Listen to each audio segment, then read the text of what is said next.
I'm going to be talking about something a little bit different to Flat Earth today, but this is all associated with Flat Earth, of course, because it all boils back to religion and why religion has been left for us over the millennia, because it all refers back to one thing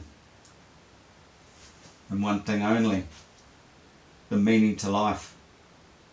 And once you understand the meaning to life, the Flat Earth, you'll come to realize why you are here, what happens after you leave here, and what you're meant to do during your time here. So I've taken all the religions and brought them back to the one main event, and today I'm going to talk about it.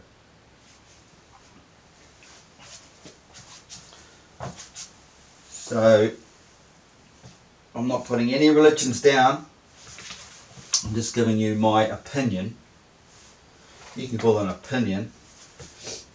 To me, I know it's fact, but I decided to do this. I started writing. I hate writing and I hate repeating, I hate rewriting, so you'll have to bear with me as I work my way through it. But I just started off wanting to write a couple of things down and talk about them, but end up writing about 11 pages. I could actually write a book, and I probably should, because instead of putting it on here, I don't get anything for it. I mean, if I was wanting to make some money, I could put this in a book, and every religious person would want to read it, because it's fact. And I'm telling you the whole story. But here I am, so I'm just going to reveal it. It might go into 2 videos, and I did it a few days ago, so I've got to work my way back into it, and we'll just work 2 things together. So it all started with, we have some family friends that are Islamic, and they had their end of Ramadan lunch the other day. I didn't go. I normally go, but there are a few functions, the same old thing, same old people. But apparently there's a lot more this time, so it might have been entertaining. But I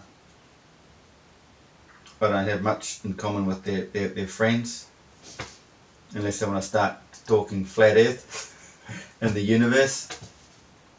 And the last one I went to, actually, so I got talking to a guy about the Flat Earth, and we had a really good discussion. And he's quite interested, but I haven't caught up with him since. He was there and asking about me, but never mind. So what I wasn't comfortable about was the fact my wife went and told them that I'd gone religious or something along those lines. When I don't go out and preach, I don't tell anyone I'm religious. Just because I have an understanding of all religions and what they mean doesn't make me a flippin' religious nutter. Anyway, when she said this to these people, they said, "Oh, don't get him coming around here talking about his Christian stuff."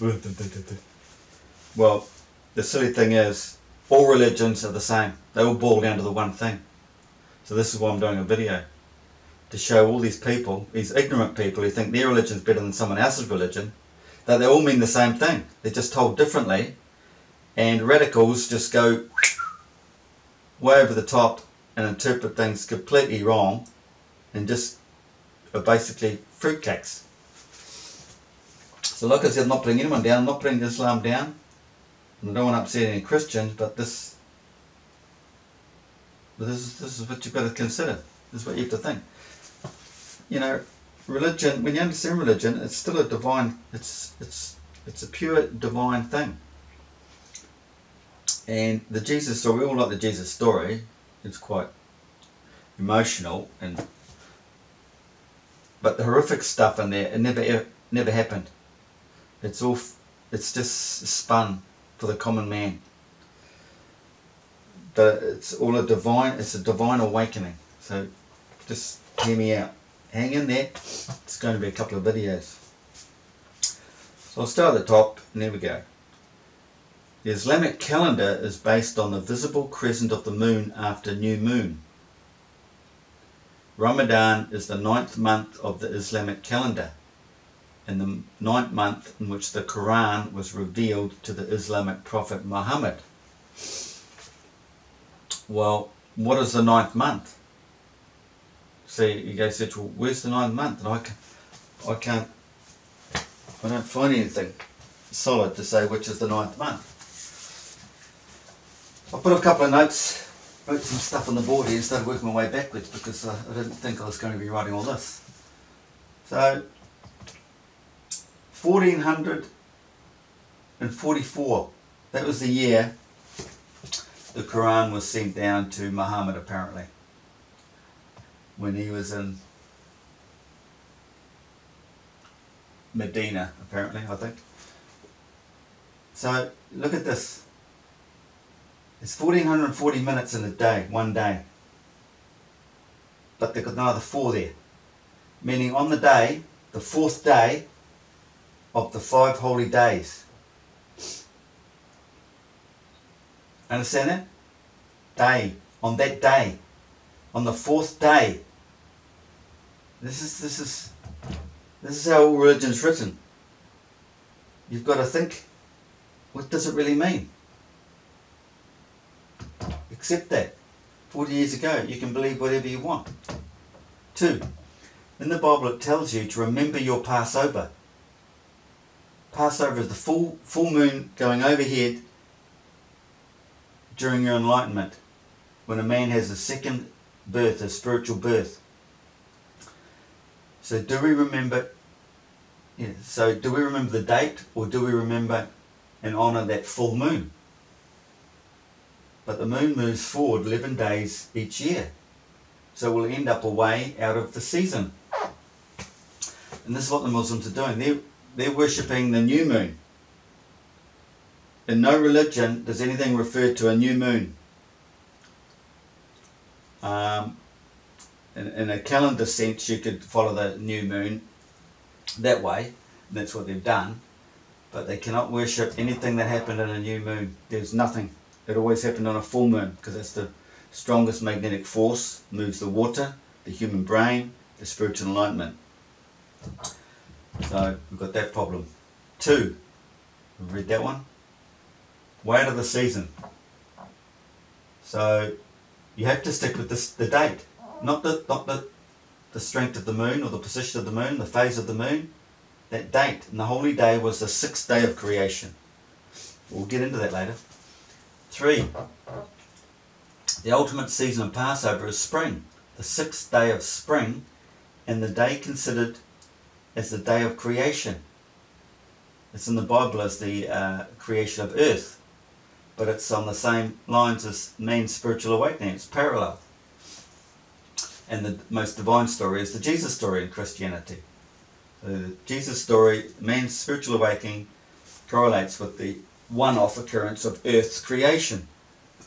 Because a man's spiritual awakening is a one-off. This is why we're always hoping for the return of Christ, because once a man's received Christ and he reads the manuscript he's been given, which is the Bible, he understands everything, why it happened, how it happened.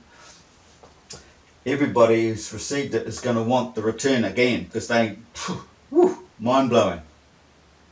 Can't wait for him to return. But on the other hand, it's always returning, it's always coming to a man, because every man on earth can receive the spiritual awakening, which is called the Christ. The Christ is an event. Jesus was just the name they used of that man, but it could be any name. And if you go deep into religion, they don't talk about the name. In the Quran, the Torah, you're not allowed to say the name. That's what they say, because no one knows the name. No one knows the person who it's going to happen to. It comes like a thief in the night, as the Bible states. It's that. Let's read it all. I haven't read it all. The ultimate season in Passover is spring, the 6th day of spring, and the day considered as the day of creation. Not only a one-off of Earth's creation, but a son of God's creation, a man's enlightenment. That's when his son wakes up. His son, his pineal gland, an enlightened being born again, is rebirth into the spirit world, a spiritual birth in life, second to his physical birth. This is what the Egyptians have left us, splattered all over their tombs. The pyramid texts, Book of the Dead. It's all about your second birth in this physical world, this physical life. 4. Tesla's, look, 369. What's this day? 3 to 3:30 in the morning is Earth's strongest magnetic force. On the 6th day, on the 9th month, 369 is the divine time. Why would you honour or worship an event nowhere near this divine time? At and of the time of the event. What sort of English is that? Makes no sense. It is way out of season. It's about spring. What have we got up here? There are 2 eras in Ramadan. The wrong season, out of season. People honouring someone else's awakening, not their own. Yet their scholars say you cannot go to Mecca on behalf of someone else. And non-Muslims are not allowed to go to Mecca. It's a bit contradictory there, isn't it? They're worshipping someone else's awakening, but they've got this. So, in a village setting or a tribe, you would honour a person who received the spiritual enlightenment. You would honour him. That would be an occasion. And this is what they used to have in Egypt. This is what Egyptologists tell us, their ceremonies and all that. Because they're worshipping these ones here. The most divine awakening is the Jesus story, and they're the ones they called the kings in Egypt. They became kings. And this divine moment is flipping represented with the pyramids. The king and queen's chamber, the 3 pyramids. The one for the queen, the king, which is the moon and the sun, and the third entity, probably Mercury or Venus, which occurs at the solar eclipse, the alignment. Because all this happens on the full moon following a full solar eclipse. And the Sphinx is the human head, and the lion is basically taming the lion. You're coming into the spiritual realm from your physical realm, but at the same time it's Leo. It's to do with Leo and Virgo. Between Leo and Virgo is what's going on, but it's all in here. What have we got here?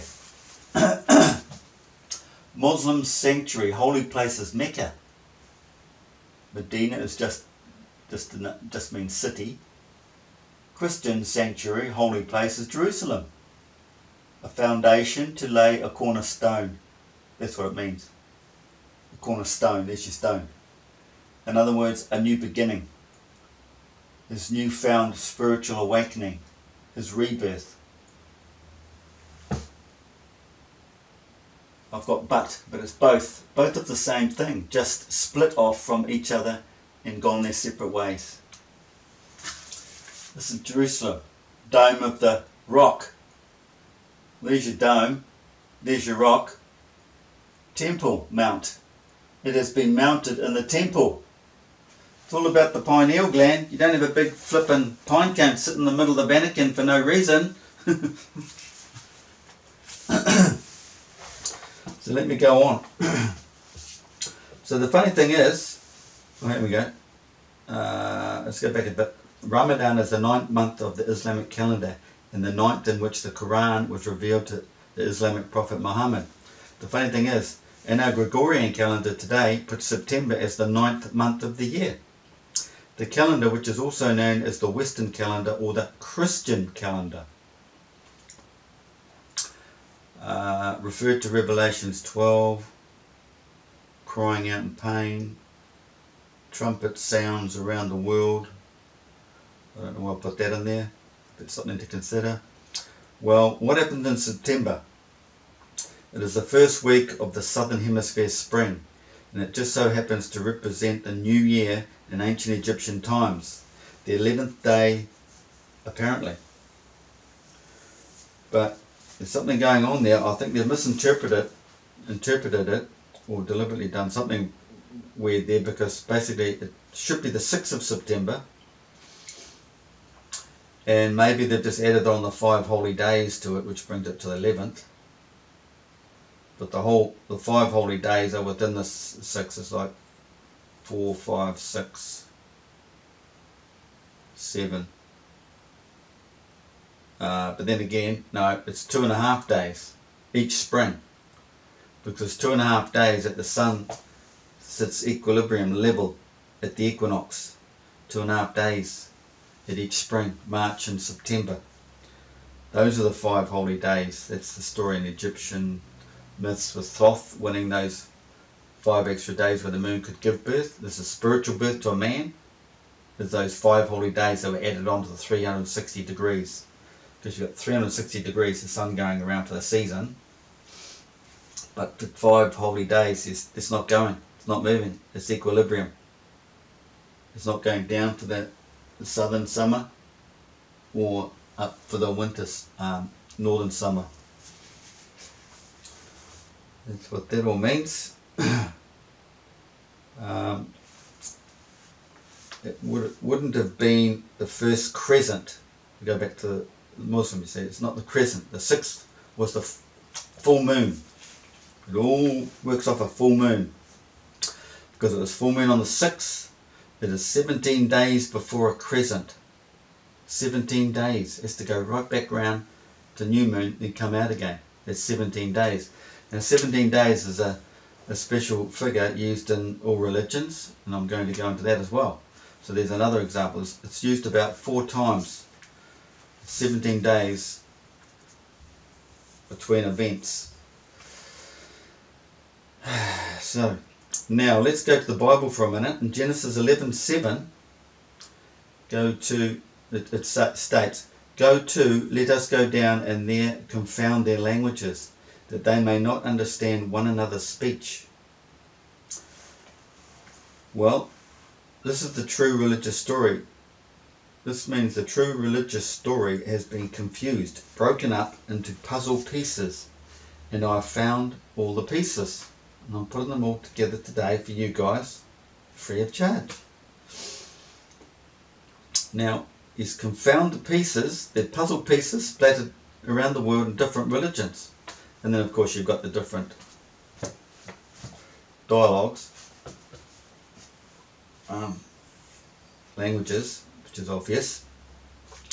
And then I've got here, common folk take it as literal, as in language, only changing the language. But you miss the fact that all the religions have been broken up. They're like puzzles. Like Buddhism and Hinduism. Buddhism, the meditation. They don't don't really mention meditation much in the Bible. They use words that people they take literally. They don't refer them back to meditation, like breaking the bread and that sort of thing. It's all about meditation, going deep into this black hole inside the middle of your head, because it's the same. Earth is created from the black hole. We've all come out of the black hole. To go back into the black hole, you go back in here. This is your holy place. Jerusalem or Mecca. You go there. That's your holy place.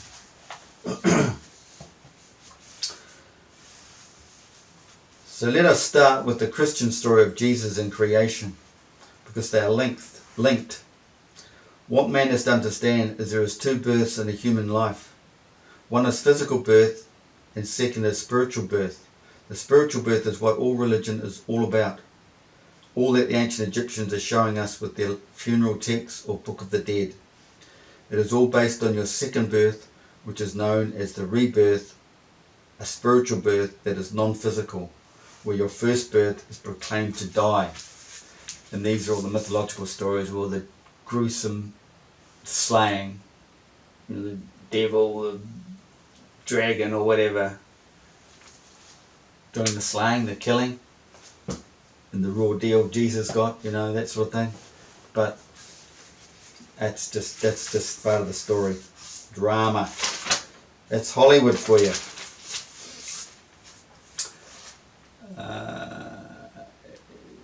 So it's meant to die, but not physically. Only your understanding of life through your physical world is to become history.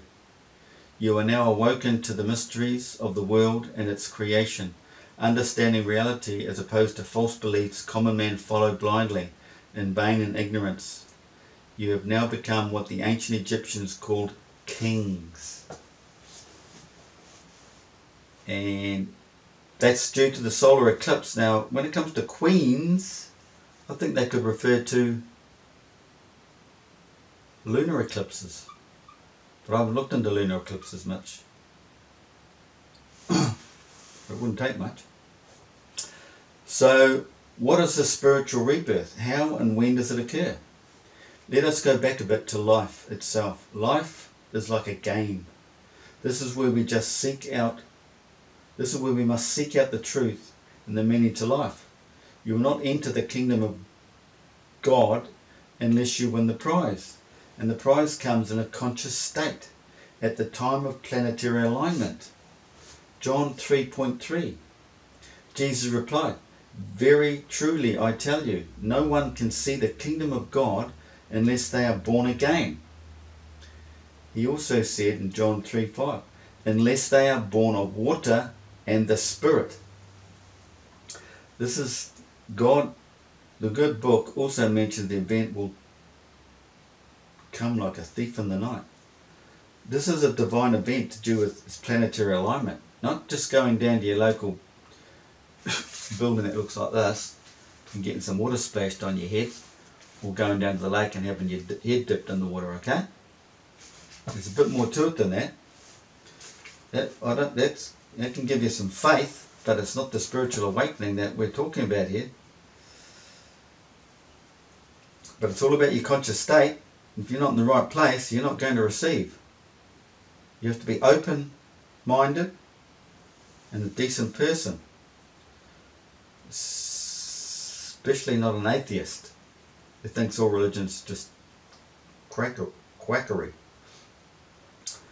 And before the cock crows. So it comes a thief in the night, and before the cock crows. Now bear this time in mind. Earth's magnetic field is at its strongest between 3 and 3:30 a.m. in the morning. We will come back to this later. And when does a cock crow? About 4 in the morning, isn't it?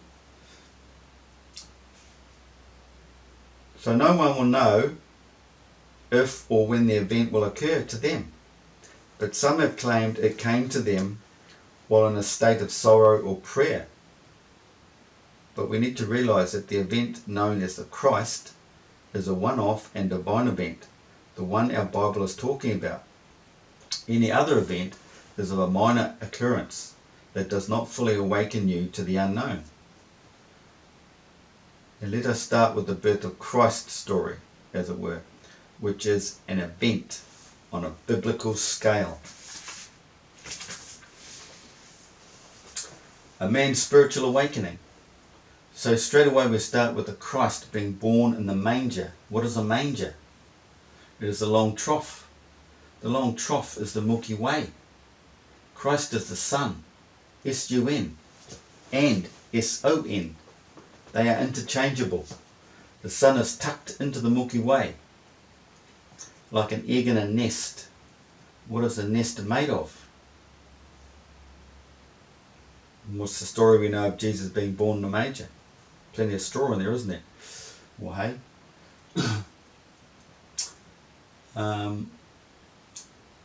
Now we must understand religion is all astrophysics. As above, so below. What happens up there affects us down here, and what we do down here affects what goes on up there. Our conscious state is part of the universe. Evil destroys the world. We cannot reverse any climate change unless man's evil ceases. Evil includes fear and anger within. You see, God is within every one of us. God is good. We cannot be godly if we are not good or have any fear or anger within us. Many times in the Bible it refers to, "Be not concerned for others' misfortunes, for there is a greater power at work." It doesn't mean care not for your brother. It means do not hold fear or hate in your heart or stomach, it is like cancer.